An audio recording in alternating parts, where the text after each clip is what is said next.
Today we're looking at a 2500 watt sine wave, pure sine wave inverter by a company called Olteanp. Olteanp. I don't know how you pronounce it, but you spell it Olteanp. I think they come up with these names because they're not taken, because they're just making up words that don't exist. This one seems to exclusively be available through Amazon, and I paid for it, so this is not a review that this company has given me this device. So you're getting, as always with me, you're getting a unbiased review, but especially this time, right, because I bought it and I'm planning to use it myself if it works out. They come in the outer box, and then this one has a transfer switch, an automatic transfer switch built in. And then there's a couple of brands out there on the market that do that, but not all brands do. And that can be really cool if you've got a camper and with something like the 30 amp service like I do, and you want to be able to plug it in to shore power, meaning regular 110 volt, 115, 20 volt, or you want to just pass it through and you don't want to have to think about it. This does have an on-off switch panel, which must be here. Oh, that's the cable for it.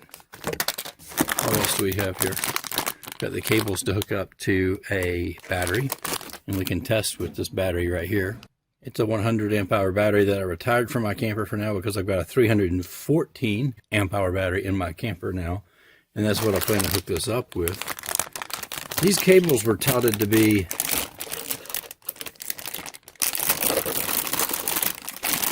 longer, I believe, than they are showing.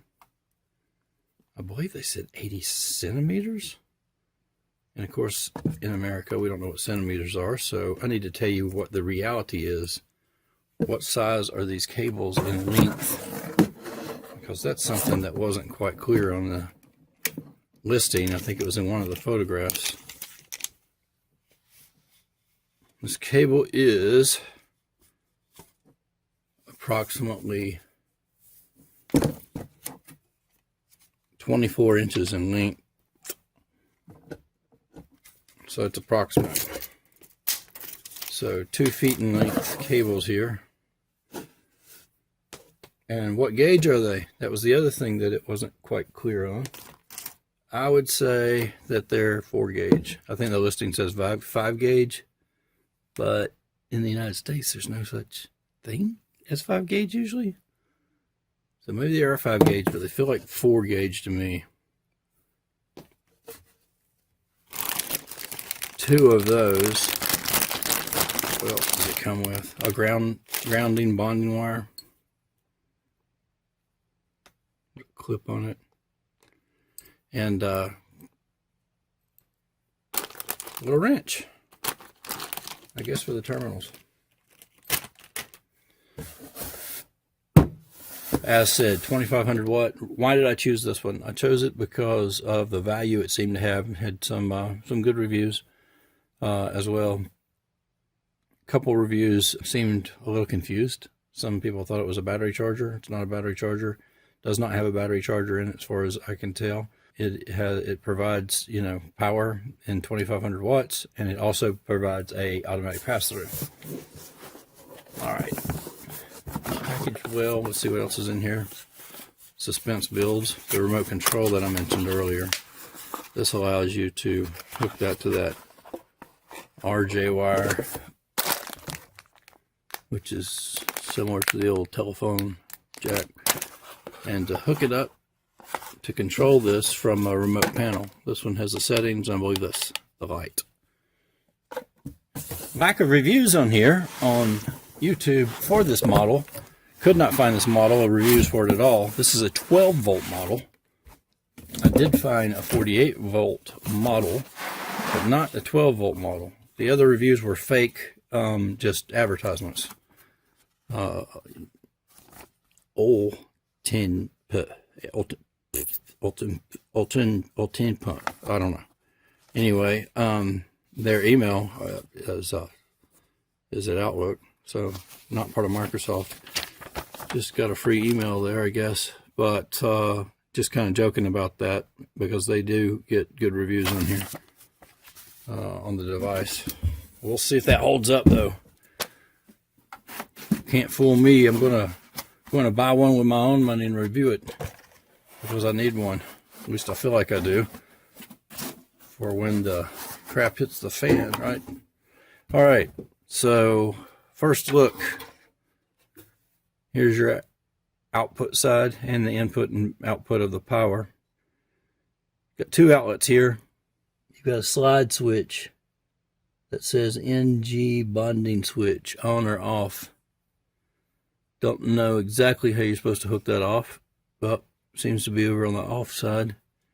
You got the manual on and off switch, I would guess here, but you'll once you have the remote, you'll have that up. You've got outputs here of USB-C, 30 watt, and you've got a 5 volt 3.1 amp. That's pretty high for the amps output for regular. The lugs here, terminals, are for your pass-through, your input and your output. So you can take that guard off easily enough to hook that up. But you've got your AC input.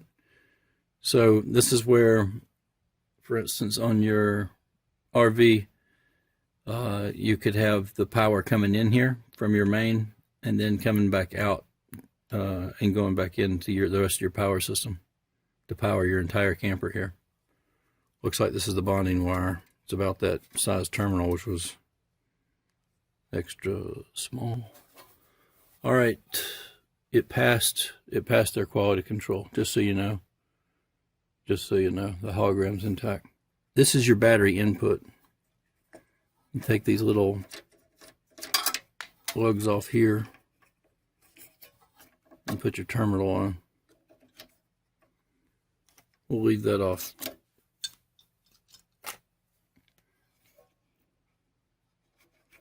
And do the same thing over here for the negative. Two big fans. I doubt they run all the time. They probably kick on only when needed. This unit is actually pretty lightweight. Now, watch this. I'm just going to balance it with these 2 fingers. I'm pick it up with 2 fingers, right? Supposedly it's, I think, less than 7 pounds. That is nice. Let's measure this thing, because that's one thing that you just get all kinds of measurements of these things all over the board. And people are like, well, how much does it really measure? So across here we've got 9 and 3/16 width, counting these brackets. Not counting the brackets, we're just exactly at 8 wide. Now let's measure the box itself without the protrusions. We're at 13. Maybe 13 and a 16th. All right, 13 that way. With the protrusions, I'll estimate. With the protrusions of the lugs, you're at 15 and a half estimated. How far does it stick out if you're mounting it on the wall? This is interesting. Got a little bit of an air gap under here, right? Where it's not sitting on something hot. That's good. We're going to measure the foot here, not the gap, the foot. Up, and we are at 4 and just under a half, 7/16, 4 and 7/16. That's your real world measurements there. Output is 2500 watts, and I believe it spikes and can withhold a spike of 5000. All right, let's do some simple tests on it. How's that sound? Got the red hooked up, and now they're going to put the black on. We'll see if we get much of a spark. And we did. That's going to cause that BMS to trip. I just about guarantee it. I'm just showing you that because I'm going to tap it again, and that's probably going to get rid of the BMS tripping. because capacitors in here and there's an inrush. So be prepared for that spark, right? And that probably taking it off for a second because it charged the capacitors with the first spark, and then the second tap, you did not see a spark. There's your tip of the day, and I just know that from testing one other one lately, and I want to have a review out on that. It was a V4 model, very heavy unit. It had a battery charger in it, and I just could not fit it in my camper. So I sent it back in favor of getting something like this, very lightweight. It's as simple as taking this, and this is the type of, if you don't know, if you're younger, you probably don't know what it was like to plug up a regular landline phone. It was exactly like that. Jacks ran off the same RJ45 or whatever this is. I'm going to plug this into the same place here. Same jack there on the side. All right, just going to plug this into the outlet on the side.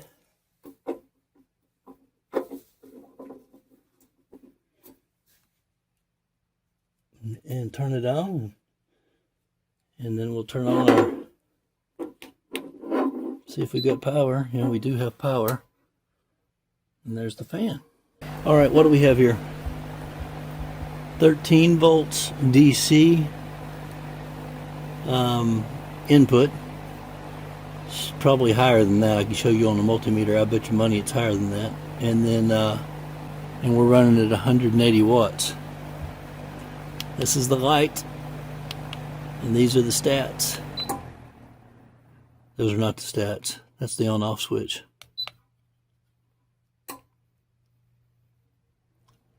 So anytime it's running, seems like this control is going to be on. I've got a place I can mount this in my camper, and should do very nicely. Let me measure that for you. You're looking at about 4.5 inches wide, and you're looking at about 3 2/16 in the other direction. Pretty pleased with just the simple test of the fan, running 180 watts on that. The thing I want to run in my camper is a dorm refrigerator and a window unit air conditioner, and this should have no trouble running that. I ran it on a 2000 watt inverter the other day in a test that I did, so I'm pretty sure this is going to handle it just fine.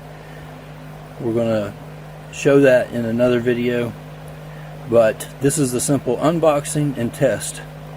I know I didn't put this to the limit here, but I'll put it more to the limit, or get it more to the limit in the part 2 of this. I'm going to put a link right up here so you can watch that video next, and please do. Look down in the bottom here for a link to where I bought this. Like I said, usually on Amazon, it is an Amazon affiliate link, and you know how those work. I get just a very tiny commission. It does help support my channel. So even if you buy something else, just click through on that link and look on Amazon for this and other things you might want to check out.